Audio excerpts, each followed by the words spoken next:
পৃষ্ঠা ১৬২ ৩.৩.১ একক পরিবার সংজ্ঞা ও বৈশিষ্ট্যসমূহ। Nuclear family definition and characteristics. সংজ্ঞা, ডেফিনেশন। একক পরিবার বলতে স্বামী স্ত্রী ও তাদের সন্তানাদিকে নিয়ে গঠিত পরিবারকে বোঝায়। এ জাতীয় পরিবার ক্ষুদ্র প্রকৃতির এবং মাত্র দুটি প্রজন্ম এ জাতীয় পরিবারে একত্রে থাকে। একক পরিবার শিল্পভিত্তিক ও নগরকেন্দ্রিক সমাজ ব্যবস্থার বৈশিষ্ট্য। কৃষিভিত্তিক সমাজ ব্যবস্থায় পরিবারগুলি এক একটি অর্থনৈতিক একক হিসাবে পরিগণিত হতো। এ সময় সদস্যদের প্রয়োজনীয় যাবতীয় ভোগ্য দ্রব্যাদি পরিবারের মধ্যেই উৎপন্ন হতো। কালক্রমে শিল্পের প্রসারে ব্যক্তিকে নানাবিধ প্রয়োজন মেটাতে শিল্প অনুসারী ও নগরকেন্দ্রিক জীবনযাত্রার অংশীদার হতে হয়। সে তখন বৃহৎ পরিবার থেকে বিচ্ছিন্ন হয়ে একক পরিবার সৃষ্টি করে। এছাড়া ব্যক্তি স্বাতন্ত্র্য বোধও একক পরিবার সৃষ্টির অন্যতম কারণ বলে বিবেচিত হয়। কাঠামোগত দিক থেকে বিচার করে একক পরিবারগুলিকে প্রধানত দুই ভাগে ভাগ করা যায়। প্রথমটি হল পূর্বাভিমুখী পরিবার বা ফ্যামিলি অফ ওরিয়েন্টেশন, দ্বিতীয়টি হল উৎপাদনশীল পরিবার বা ফ্যামিলি অফ প্রোক্রিয়েশন।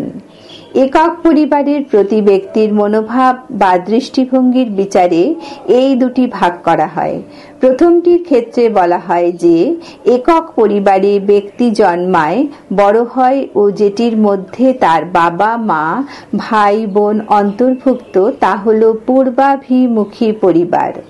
অন্যদিকে যে একক পরিবার ব্যক্তি জন্মায়, বড় হয়, যেটির মধ্যে বাবা মা ভাই বোন অন্তর্ভুক্ত তা হল পূর্বাভিমুখী পরিবার। অন্যদিকে যে একক পরিবার ব্যক্তি বিবাহের ও সন্তান প্রজননের মাধ্যমে সৃষ্টি করে এবং যাতে স্ত্রী বা স্বামী পুত্র কন্যা অন্তর্ভুক্ত থাকে তাকে বলে উৎপাদনশীল পরিবার। পৃষ্ঠা ১৬৩ বৈশিষ্ট্যসমূহ, ক্যারেক্টারিস্টিক্স। ১.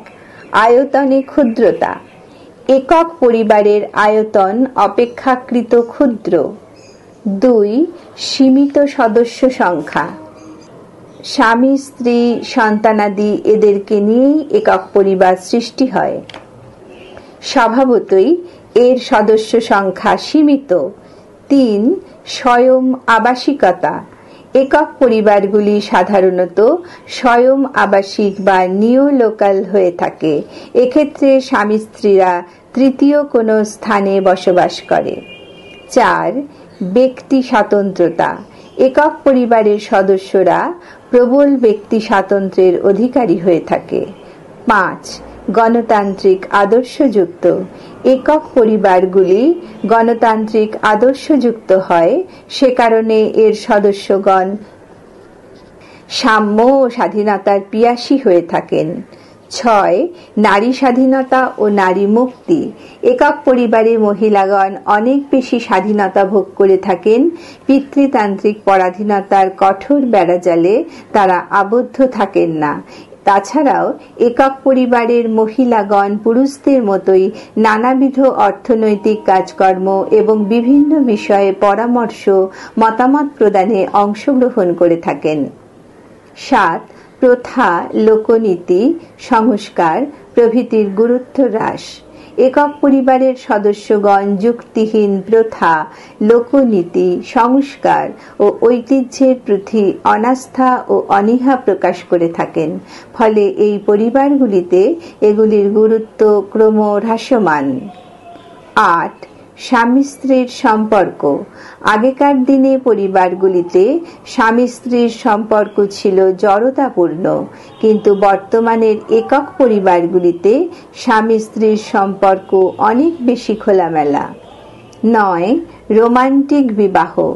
একক পরিবারের অন্যতম বৈশিষ্ট্য হল রোমান্টিক বিবাহ। এ জাতীয় পরিবারে সঙ্গী নির্বাচনের বিষয়টি মূলত পাত্রপাত্রীর ইচ্ছা নির্ভর। শুধু তা নয়, পাত্রপাত্রীর নির্বাচনের বিষয়টি অনেক সময় তাদের নিজেদের দ্বারাই হয়ে থাকে। 10. বিবাহ পদ্ধতি। একক পরিবারে যেহেতু সংস্কার, প্রথা প্রভৃতির খুব বেশি গুরুত্ব নেই, তাই এখানে বিবাহ পদ্ধতিটিও খুব বেশি ধর্মনির্ভর বা ধর্মীয় আচার হিসাবে প্রকাশিত নয়। এখানে বিবাহ মূলত একটি সামাজিক চুক্তি বিশেষ, যা বেশিরভাগ সময় আইনসম্মতভাবে নিবদ্ধীকরণের মাধ্যমে হয়ে থাকে। 11. স্বল্প স্থায়িত্ব। একক পরিবার মূলত স্বল্পস্থায়ী। এ জাতীয় পরিবারে স্বামী স্ত্রী কারুর একজনের মৃত্যু ঘটলে পরিবারের স্থায়িত্ব নষ্ট হয়। এ জাতীয় পরিবারে বিবাহ বিচ্ছেদের বিষয়টি প্রায়শই দেখা যায়, কারণ স্বামী স্ত্রীর মনোমালিন্য মিটিয়ে ফেলার ব্যাপারে তৃতীয় কোনো প্রভাব বিস্তারকারী ব্যক্তির হস্তক্ষেপ এখানে নেই বললেই চলে।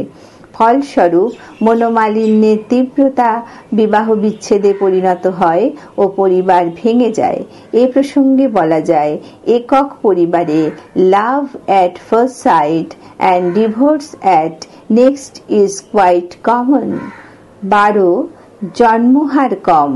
একক পরিবারে স্বামী স্ত্রীগণ নানা আর্থসামাজিক পারিবারিক কারণে পরিবারের সন্তানের জন্মহার সীমিত রাখেন। এখানে শিশুর জন্ম not by chance but by choice হয়ে থাকে। 13. সামাজিকীকরণ ভূমিকা কম।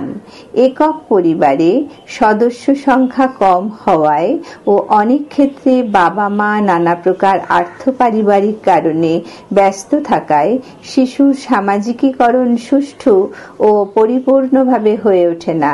এজন্য তাদের ক্রেশ, নার্সারি, ছাত্রাবাস প্রভৃতির মতো গৌণ গোষ্ঠীর ওপর নির্ভরশীল হতে হয়। 14. ভোগকারী একক। একক পরিবারগুলিতে মানুষের প্রয়োজনীয় দ্রব্যাদি উৎপাদিত হয় না। এগুলি অর্থের বিনিময়ে বাইরে থেকে জোগাড় করা হয়, তাই এগুলিকে ভোগকারী একক বা কনজামশন ইউনিট বলে। 15. নিরাপত্তাহীনতা। একক পরিবারের সদস্য সংখ্যা কম হওয়ায় এর সদস্যগণ এক প্রকার সামাজিক নিরাপত্তাহীনতা অনুভব করেন। পৃষ্ঠা 164। 16. যৌথ কর্তৃত্ব। এই পরিবারগুলিতে স্বামী স্ত্রী পারিবারিক কর্তৃত্বের ব্যাপারে বা কোনো সিদ্ধান্ত গ্রহণের ক্ষেত্রে যৌথভাবে অংশগ্রহণ করে থাকেন। 3.3.2 যৌথ পরিবার সংজ্ঞা ও বৈশিষ্ট্যসমূহ। Joint family definition and characteristics. সংজ্ঞা, ডেফিনেশন। যৌথ পরিবার হল ভারতের পরিবার ব্যবস্থার একটি মৌলিক বৈশিষ্ট্য। যৌথ পরিবার হল কয়েকটি একক পরিবারের সমষ্টি। স্বভাবতই এটি বৃহদায়তন বিশিষ্ট।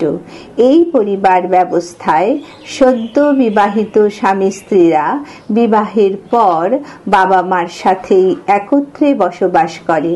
এই পরিবারে সাধারণত দুইয়ের বেশি প্রজন্ম একই আবাসগৃহে বসবাস করে। অন্যভাবে বলা যায়, এই পরিবারে একই সঙ্গে একাধিক স্বামী স্ত্রীর ভূমিকা বা বসবাস দেখা যায়। এই পরিবারে দাদু ঠাকুমা, বাবা মা, তাদের সন্তানাদি সকলে একই কর্তার কর্তৃত্বে একত্রে বসবাস করে। এই পরিবারকে অবিভক্ত পরিবার বা বিস্তৃত পরিবারও বলা হয়ে থাকে। অধ্যাপক বটমর এই জাতীয় পরিবারকে কম্পোজাইট ফর্ম অফ ফ্যামিলি বলেছেন। শ্রীমতী ইরাবতী কার্ভে যৌথ পরিবারের সংজ্ঞা দিতে গিয়ে বলেছেন, যৌথ পরিবার হল একদল ব্যক্তি সাধারণত একই ছাদের নিচে বসবাস করেন, একই উনুনে তৈরি খাদ্য গ্রহণ করেন, পারিবারিক সম্পত্তির যৌথ অধিকারী হয়ে থাকেন, পারিবারিক পূজার্চনা অনুষ্ঠানে যৌথভাবে অংশগ্রহণ করেন এবং পরস্পর এক বিশেষ আত্মীয়তা বন্ধনে আবদ্ধ থাকেন। অধ্যাপক গুড যৌথ পরিবারকে এক্সটেন্ডেড বা বিস্তৃত পরিবার বলেছেন। যৌথ পরিবার দু প্রকারের হয়, পিতৃতান্ত্রিক ও মাতৃতান্ত্রিক। পিতৃতান্ত্রিক যৌথ পরিবার প্রধানত আমাদের হিন্দু সমাজে মালাবারের নাম্বুদ্রিদের মধ্যে, ছোটনাগপুরের মুন্ডাদের মধ্যে ও আসামের অঙ্গমি নাগাদের মধ্যে দেখা যায়। অন্যদিকে মাতৃতান্ত্রিক যৌথ পরিবার মালাবারের নায়ার, গারো পাহাড়ের খাসিয়াদের মধ্যে দেখা যায়। নাম্বুদিরি ও নায়ারদের যৌথ পরিবারকে বলা হয় যথাক্রমে ইলম ও তারাওয়ার। বৈশিষ্ট্যসমূহ, ক্যারেক্টারিস্টিক্স: 1. প্রজন্মের গভীরতা। যৌথ পরিবারে একই সাথে দাদু ঠাকুমা, বাবা মা, সন্তান সন্ততি, তাদের সন্তানাদি মোটামুটি ভাবে 3 বা ততোধিক প্রজন্ম একত্রে বসবাস করে। 2. যৌথ আবাস। যৌথ পরিবারের সকল সদস্যই একত্রে একটি গৃহে বসবাস করে। 3. যৌথ রান্না বান্না। যৌথ পরিবারের সকল সদস্যদেরই আহার একই রান্নাঘরে প্রস্তুত হয়। সাধারণত বাড়ির উপযুক্ত মহিলারাই এই দায়িত্বটি পালন করেন। 4. যৌথ ধর্মাচরণ।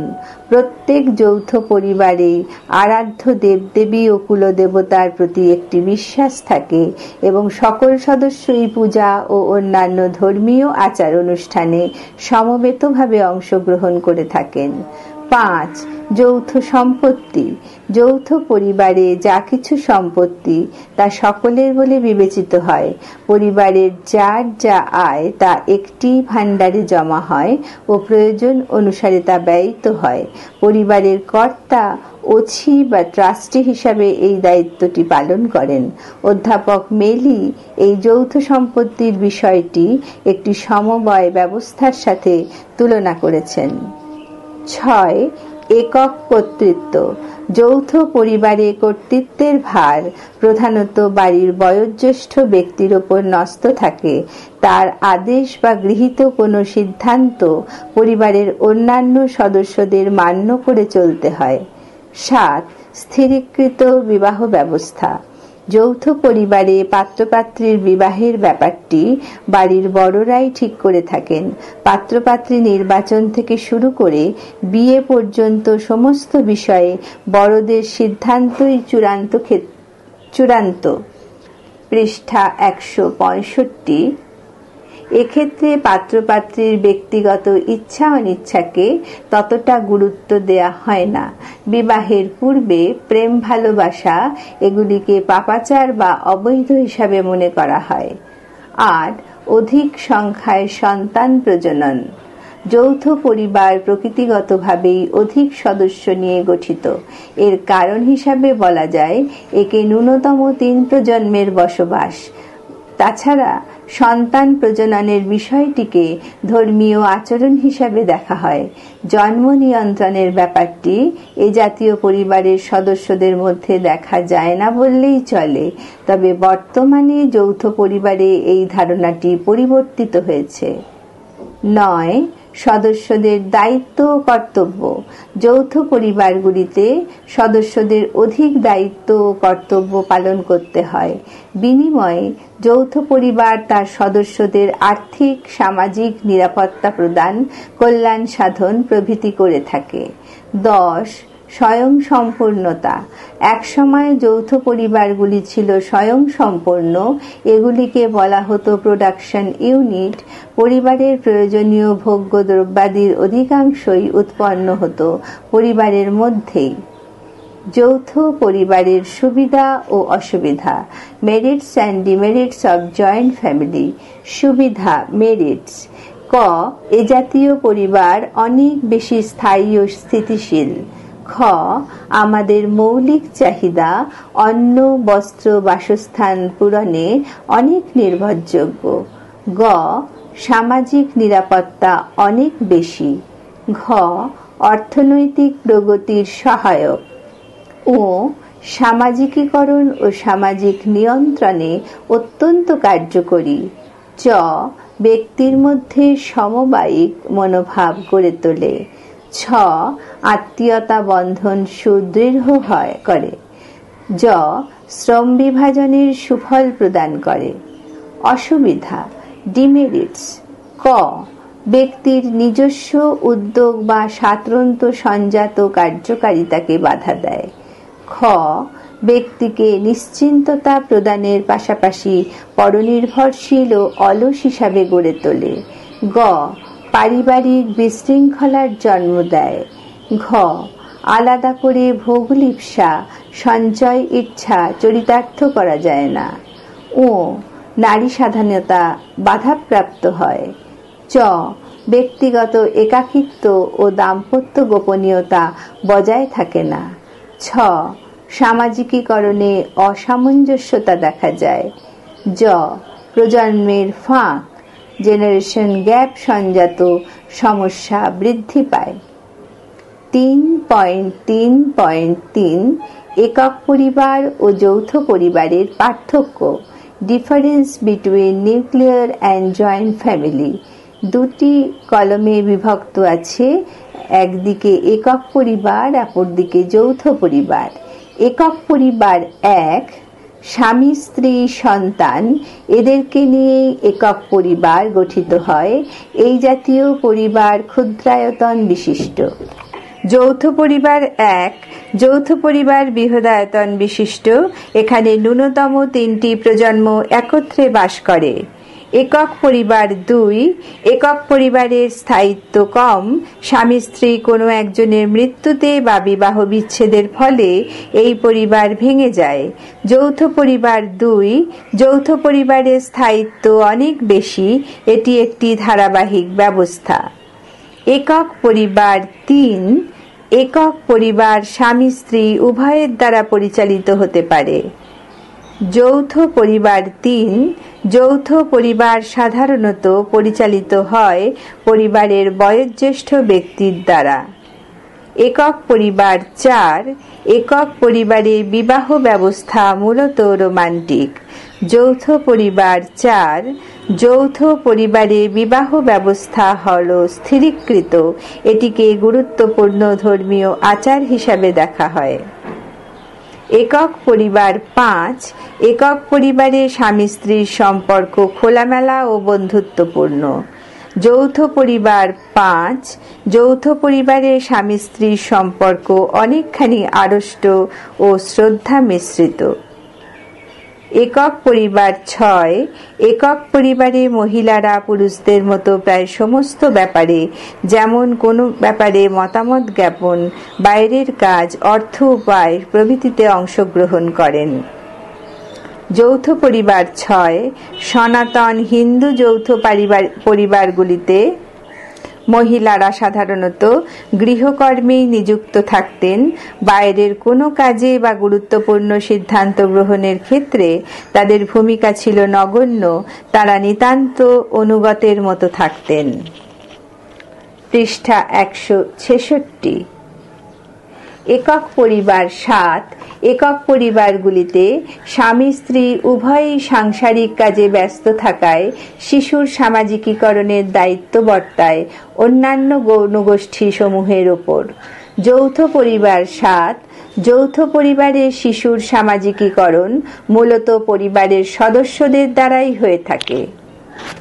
একক পরিবার আট, একক পরিবারে বিবাহ বিচ্ছেদের বিষয়টি খুব বেশি মাত্রায় দেখা যায়, কারণ এক্ষেত্রে স্বামী স্ত্রীর মনোমালিন্য মেটাবার মতো তৃতীয় ব্যক্তি থাকে না। যৌথ পরিবার আট, যৌথ পরিবার ব্যবস্থায় বিবাহ বিচ্ছেদ ব্যাপারটি প্রায় চোখে পড়ে না, কারণ এক্ষেত্রে স্বামী স্ত্রীর মনোমালিন্য ঘটলেও পরিবারের সমবয়স্কী ও বয়স্কদের সহযোগিতা, পরামর্শ বা আদেশে তা সহজে মিটে যায়। একক পরিবার নয়, একক পরিবারে ঐতিহ্য, বংশমর্যাদা, সামাজিক মর্যাদা প্রভৃতি বিষয়গুলি নিতান্তই অযৌক্তিক ও সংস্কার বলে বিবেচিত হয়। যৌথ পরিবার নয়, যৌথ পরিবারে এ বিষয়গুলি অত্যন্ত গুরুত্বপূর্ণ বলে বিবেচিত হয়। একক পরিবার 10, সামাজিক নিয়ন্ত্রণে একক পরিবারের খুব বেশি ভূমিকা নেই।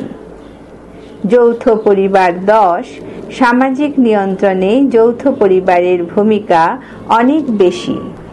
একক পরিবার 11। একক পরিবারের সদস্য সংখ্যা কম হওয়ার কারণে প্রায়ই নিরাপত্তাহীনতা দেখা যায়। যৌথ পরিবার 11। যৌথ পরিবারের সদস্যগণ অনেক বেশি নিরাপত্তা ভোগ করেন। একক পরিবার 12। একক পরিবারে প্রথা, লোকনীতি, ধর্মীয় আদর্শ, মূল্যবোধ প্রভৃতি বিষয়গুলিকে অগ্রাহ্য করার ও এগুলির প্রতি অনীহার মানসিকতা লক্ষ্য করা যায়। যৌথ পরিবার 12। যৌথ পরিবারগুলিতে উক্ত বিষয়াদি খুবই গুরুত্ব পায়। একক পরিবার 13। একক পরিবারের সদস্যরা তাদের বিনোদনের খোরাক জোগাড় করে গণমাধ্যমগুলির মাধ্যমে। যৌথ পরিবার 13। যৌথ পরিবারের সদস্যরা নিজেদের মধ্যে হাসি, ঠাট্টা, খেলাধুলা প্রভৃতির মাধ্যমেই বিনোদনের খোরাক পেয়ে যায়। একক পরিবার 14। অর্থনৈতিক বিচারে একক পরিবারগুলিকে বলা হয় কনজাম্পশন ইউনিট। যৌথ পরিবার 14। এদিক দিয়ে দেখলে যৌথ পরিবারগুলি হল প্রোডাকশন ইউনিট। একক পরিবার 15। একক পরিবার মূলত নগরকেন্দ্রিক শিল্পভিত্তিক সমাজে দেখা যায়। যৌথ পরিবার 15। যৌথ পরিবার মূলত গ্রামীণ কৃষিভিত্তিক সমাজে দেখা যায়। 3.4 পরিবারের কার্যাবলী গুরুত্ব। Functions, importance of family. পরিবারের কার্যাবলী প্রসঙ্গে সমাজতত্ত্ববিদগণ বহু মতাবলম্বী। কিংসলে ডেভিস পরিবারের 4টি প্রধান কার্যের কথা বলেছেন। এগুলি হল সন্তান প্রজনন, সন্তান প্রতিপালন, কর্মনিযুক্তির ব্যবস্থা ও সামাজিকীকরণ। অকবার্ন ও নিমকফের মতে পরিবারের কাজগুলি মূলত 6 প্রকারের। এগুলি হল স্নেহ সম্পর্কিত, অর্থনৈতিক, বিনোদনমূলক, নিরাপত্তামূলক, ধর্মীয় ও শিক্ষামূলক। মারডক পরিবারের কাজগুলিকে 4 ভাগে ভাগ করেছেন। এগুলি হল যৌন বিষয়ক, অর্থনৈতিক, প্রজনন ও শিক্ষা সম্পর্কিত। রিডের মতেও পরিবারের কাজগুলি 4 প্রকারের। এগুলো হল জাতিত্ব রক্ষা, সামাজিকীকরণ, যৌন চাহিদার নিয়ন্ত্রণ ও পরিতৃপ্তি সাধন এবং অর্থনৈতিক কার্যাবলী। ম্যাকাইভার পরিবারের কার্যাবলীকে প্রধানত 2টি ভাগে ভাগ করেছেন। প্রথমটি হল পরিবারের প্রাথমিক, পৃষ্ঠা 167, বা অপরিহার্য কার্যাবলী ও দ্বিতীয়টি হল গৌণ বা অপরিহার্য নয় এমন কার্যাবলী। ম্যাকাইভারের এই বিভাজন অনুযায়ী ব্যক্তি ও সমাজের স্বার্থে পরিবার যে কাজগুলি করে থাকে তা নিম্নোক্তভাবে আলোচিত হল। অপরিহার্য কার্যাবলী, এসেনশিয়াল ফাংশনস। 1. যৌন আকাঙ্ক্ষার স্থায়ী পরিতৃপ্তি সাধন। পরিবারের মাধ্যমেই ব্যক্তিবর্গ সমাজ স্বীকৃত উপায়ে তাদের যৌন আকাঙ্ক্ষার স্থায়ী পরিতৃপ্তি ঘটায়। অন্যথায় সমাজে যৌন ব্যভিচার ও বিশৃঙ্খলার আশঙ্কা থেকে যায়। পরিবার ব্যবস্থা এই সম্ভাবনাকে দূর করে। বাৎসায়নের কামসূত্র অনুযায়ী the sexual satisfaction is one of the main aims of family life. 2. সন্তান প্রজনন। পরিবারের মধ্যে নরনারীর যৌন মিলনের ফলস্বরূপ সন্তান জন্মলাভ করে। সন্তান জন্মলাভের মধ্য দিয়েই বংশের ধারা অব্যাহত থাকে। এছাড়া শুধুমাত্র পরিবারের মধ্যে জন্মলাভ করা শিশু সামাজিক বৈধতা পায়। 3. সন্তান প্রতিপালন। শিশু জন্মলাভ করার পর অসহায় অবস্থায় থাকে। পরিবারই তাকে লালন পালন করে স্বাবলম্বী করে তোলে। জন্ম থেকে স্বাবলম্বী হওয়া পর্যন্ত এই দীর্ঘ সময় শিশুর সেবা যত্ন ও লালন পালন পরিবারের দ্বারা না হলে অনেক সময় শিশুর বেঁচে থাকা কষ্টকর হয়ে পড়ে ও তার অস্তিত্ব বিপন্ন হয়ে ওঠে। একমাত্র পরিবারের মধ্যেই শিশুর লালন পালন সুষ্ঠুভাবে সম্পন্ন হয়, এটি পরিবারের একটি প্রধান কর্তব্যও বটে। 4. আবাসগৃহের ব্যবস্থা করা। পরিবার তার সদস্যদের জন্য একটি গৃহের ব্যবস্থা করে থাকে। এর মধ্যেই ব্যক্তিগণ স্বাচ্ছন্দ্য, শান্তি ও নিরাপত্তা পেয়ে থাকে। সাধারণত শিশুর প্রতিপালন বিষয়টি গৃহের মধ্যেই হয়ে থাকে। 5. দৈহিক ও মানসিক নিরাপত্তা প্রদান। পরিবার তার সদস্যদের দৈহিক ও মানসিক নিরাপত্তা দিয়ে থাকে, অন্যথায় ব্যক্তির মধ্যে হীনমন্যতা ও নিজের অস্তিত্ব রক্ষার ক্ষেত্রে আশঙ্কা ও আতঙ্কবোধ সৃষ্টি হয়। 6. সামাজিকীকরণ। ব্যক্তি মাত্রই ভূমিষ্ঠ হওয়ার সাথে সাথে সামাজিক হয়ে ওঠে না। পরিবারের মধ্যে থেকেই সে ধীরে ধীরে সামাজিক আচার আচরণ, রীতিনীতি, নৈতিক আদর্শ প্রভৃতি বিষয়গুলি আয়ত্ত করে সমাজের উপযোগী হয়ে ওঠে। পরিবার এই সামাজিকীকরণের গুরুত্বপূর্ণ মাধ্যম হিসাবে কাজ করে। সিগমন্ড ফ্রয়েডের মতে, উপযুক্ত মাটি না হলে গাছ যেমন বাড়তে পারে না, সেরকম উপযুক্ত পারিবারিক পরিবেশ না হলে শিশুর সামাজিকীকরণ যথার্থ হয় না। 7. সামাজিক মর্যাদা প্রদান। ব্যক্তির পরিচয়, তার সামাজিক মর্যাদা নির্ধারিত হয় জন্মসূত্রেই। পরিবারই ব্যক্তিকে তার মর্যাদা দিয়ে থাকে। ব্যক্তির প্রতিষ্ঠা সামাজিক স্তরবিন্যাসের কোন ধাপে তার অবস্থান হবে তা নির্ধারিত হয় পরিবারের পরিচিতির সূত্র ধরেই। 8. স্নেহ সম্পর্কিত ভূমিকা। প্রত্যেক ব্যক্তিরই জৈবিক চাহিদার পাশাপাশি বেশ কিছু মানসিক চাহিদাও থাকে। মানুষের প্রেম, ভালোবাসা, দয়া, মায়া, সহানুভূতি, স্নেহ প্রভৃতি আবেগ অনুভূতির বিষয়গুলি পরিবারের মধ্যেই উন্মোচিত, বিকশিত ও পরিতৃপ্ত হয়। অপরিহার্য নয় এমন কার্যাবলী, নন এসেনশিয়াল ফাংশনস। 1. অর্থনৈতিক ভূমিকা। সকল পরিবারেই তার সদস্যদের অর্থনৈতিক প্রয়োজনাদি পূরণের জন্য সাধ্যমতো চেষ্টা করা হয়। সাধারণত পরিবারের সমর্থ পুরুষেরাই এ ব্যাপারে অধিক সচেষ্ট হয়ে থাকেন। আগেকার পরিবারগুলিতে পরিবারের সকল সদস্যই নিজেদের ক্ষমতা অনুযায়ী প্রায় অধিকাংশ ভোগ্যদ্রব্য উৎপাদনের ক্ষেত্রে যৌথভাবে তাদের ভূমিকা পালন করত। এ সময় পরিবার ছিল উৎপাদন একক স্বরূপ। বর্তমানে শিল্পভিত্তিক সমাজ ব্যবস্থায় পরিবারের অর্থনৈতিক ভূমিকার বেশ পরিবর্তন সাধিত হয়েছে। এখন অধিকাংশ ভোগ্যদ্রব্যই অর্থের বিনিময়ে বাজার থেকে সংগৃহীত হয় এবং এ ব্যাপারে যোগ্য ব্যক্তিবর্গই শুধুমাত্র অর্থনৈতিক দায়িত্ব পালন করে থাকেন। 2. ধর্ম সম্পর্কিত ভূমিকা। পরিবার তার সদস্যদের ধর্ম বিষয়ক শিক্ষা ও ধর্মাচরণের ব্যাপারে প্রশিক্ষণ দিয়ে থাকে। শিশুর মনে ধর্মীয় চেতনার উন্মেষের বিষয়টি পরিবারের নানাবিধ ধর্মীয় কর্মকাণ্ডেরই ফলশ্রুতি। পৃষ্ঠা 168। সনাতন হিন্দু পরিবারগুলিতে পরিবারের এই ভূমিকাটি অধিক গুরুত্বপূর্ণ। এক্ষেত্রে শিশু তার পরিবারের সদস্যদের কাছ থেকে দেবদেবীর প্রতি বিশ্বাস, পাপ পুণ্য, পবিত্র অপবিত্রতার ধারণা ও পূজা অর্চনা প্রভৃতি বিষয়াদি সম্পর্কে সম্যক জ্ঞান লাভ করে থাকে। 3. শিক্ষামূলক ভূমিকা। পরিবারের মধ্যেই শিশু প্রথম শিক্ষাক্ষেত্রে পদার্পণ করে। শিশুর শিক্ষার প্রাথমিক দায়িত্ব বহন করে তার পরিবার।